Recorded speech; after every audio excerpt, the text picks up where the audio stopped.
எல்லோருக்கும் என்னுடைய வணக்கம். ஒரு 4-5 வருஷமாக நான் ஆந்திரா ப்ரெஸ் மீட்டு, கர்நாடகா ப்ரெஸ் மீட் அப்படின்னு போயிட்டு இப்போ நம்ம வீட்டு ப்ரெஸ் மீட்டுக்கு வந்தோன்னு ரொம்ப சந்தோஷமாக இருக்குது. ஒவ்வொருத்தரையும் பார்க்கும்போது அவ்வளோ குஷி. ரொம்ப நாள் ஆச்சு இப்போ இவங்களையெல்லாம் பார்த்து. நடுவில் கொரோனா, அதுக்கு முன்னாடி பல லாங்குவேஜ். அதான் முதல்ல என்னுடைய சந்தோஷம் இப்போ இந்த நேரத்தில் எனக்கு எப்படி சொல்கிறதுன்னு தெரியல.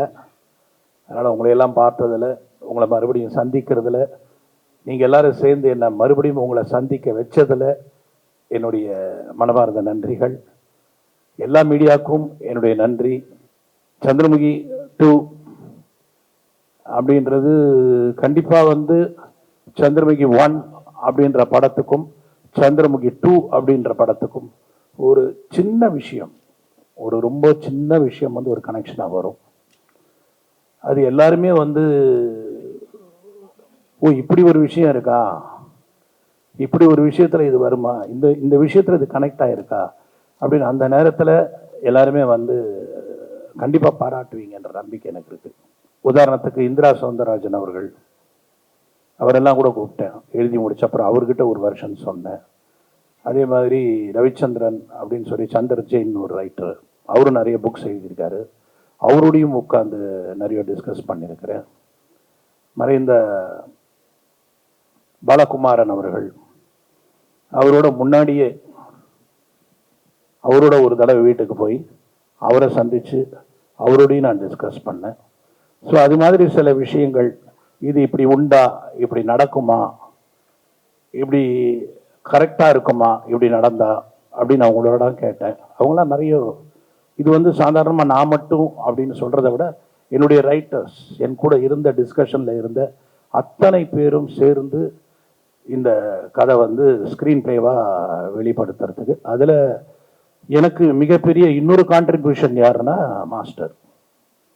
மாஸ்டர் கதை கேட்கும் பொழுதே நிறைய விஷயங்கள், எப்படி நான் ரஜினி சாரோட, சத்யராஜ் சாரோட எல்லாரோடையும் பேசும்பொழுது அந்த சப்ஜெக்டை பற்றி பேசும்போது அவங்களுடைய எண்ணங்கள் என்ன, அவங்க என்ன நினைக்கிறாங்க அப்படின்ற மாதிரி மாஸ்டர்கிட்ட சொல்லும்பொழுது அவரும் நிறைய விஷயங்கள், சார் இது இப்படி இருந்தால் நல்லா இருக்குமா, இது இப்படி நல்லா இருக்குமா, இல்லை மாஸ்டர் இது நல்லா இருக்கும் அப்படியா அப்படின்னு அந்த காரணம் சொல்லும்போது சரி சரி சரி அப்படின்னு சொல்லிட்டு அவரும் இதில் நிறைய, அதாவது இது நாங்கள் எல்லாருமே ஒரு ஹீரோவாக நடிக்கிறதுன்றது இப்போ வர ஹீரோஸ் எல்லாருமே அந்த ஸ்டோரி நாலேஜ் ரொம்ப இருக்குது.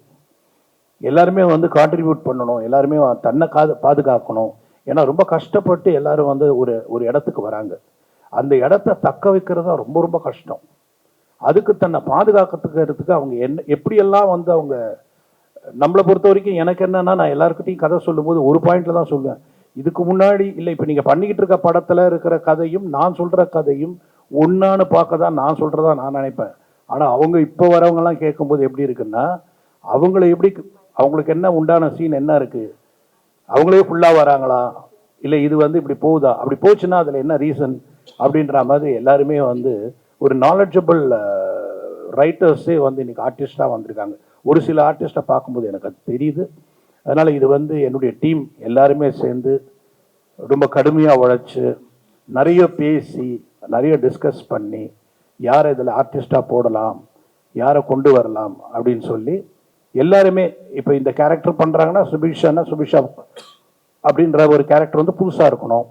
அதே மாதிரி எல்லா ஆர்டிஸ்ட்டும் இங்கே இருக்கிற சிருஷ்டி ஆகட்டும், அப்புறம் லக்ஷ்மி மேனன் ஆகட்டும், எல்லா ஆர்டிஸ்ட்டுமே ஒரு நியூவாக இருக்கணும். இந்த கேரக்டர் பண்ணுறவங்க இவங்க நம்புது அந்த கேரக்டர் இவங்களாக இருக்கணும் அப்படின்னு நினச்சி தான் நம்ம எல்லாரையும் பண்ணோம். அதே மாதிரி ராதிகா அவங்களும் ஒரு நல்ல பிரமாதமான கேரக்டர், சுரேஷ் மேனன் பிரமாதமான கேரக்டர் பண்ணியிருக்கார், ரவி மரியான், அப்புறம் விக்னேஷ், அப்புறம் இத்தனை கேரக்டரையும் கூட்டிட்டு வர என்னுடைய கனெக்டிவிட்டி வடிவேல், முருகேசன், எல்லாரையும் கூட்டிட்டு எல்லாரையும் அதே போல் அந்த வீட்டில் இணைக்கிறது முருகேசன் அப்படின்ற மாதிரி எல்லா ஆர்டிஸ்ட்டும் இதில் ஃப்ரெஷ்ஷாக, அந்த ஆர்டிஸ்ட் இல்லாமல் இதில் இன்னொரு புது குடும்பமாக, இது ஒரு புது இதாக இந்த கதையை நம்ம ரெடி பண்ணியிருக்கோம்.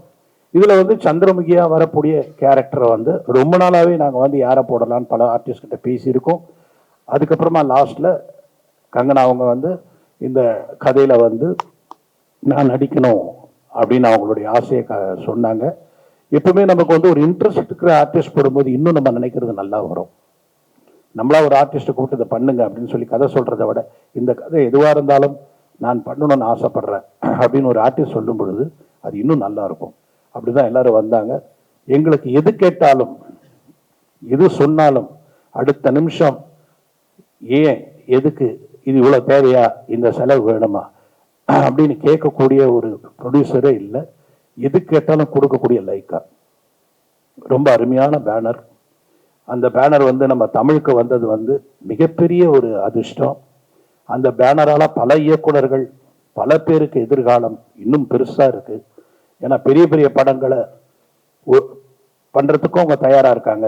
அதே போல சின்ன இயக்குனர்கள் ஒரு ஸ்மால் பட்ஜெட் ஃபிலிம்ஸ் அப்படின்னு சொல்லி அதையும் ஒரு தனி பிரிவா கிரியேட் பண்ணி அதுவும் பண்றாங்க. ஸோ அந்த மாதிரி இண்டஸ்ட்ரிக்கு ஒரு ப்ரொடியூசர் கிடைச்சா அது ஒரு 1000 பேருக்கு வேலை கிடைக்கும். அப்படி ஒரு அதே மாதிரி சுபாஷ்கரன் அவர்களை பத்தி சொல்லணும்னா ஒரே ஒரு வழி தான் சொல்ல முடியும். ஒரே ஒரு வரி.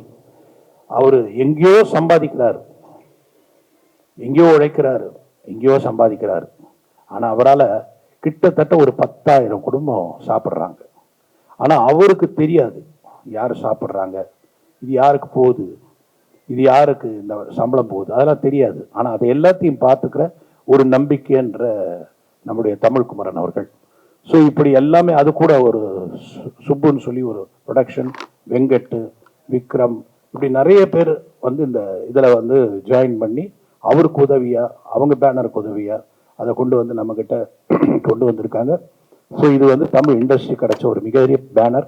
எல்லாரும் பயன்படுத்திக்கணும்.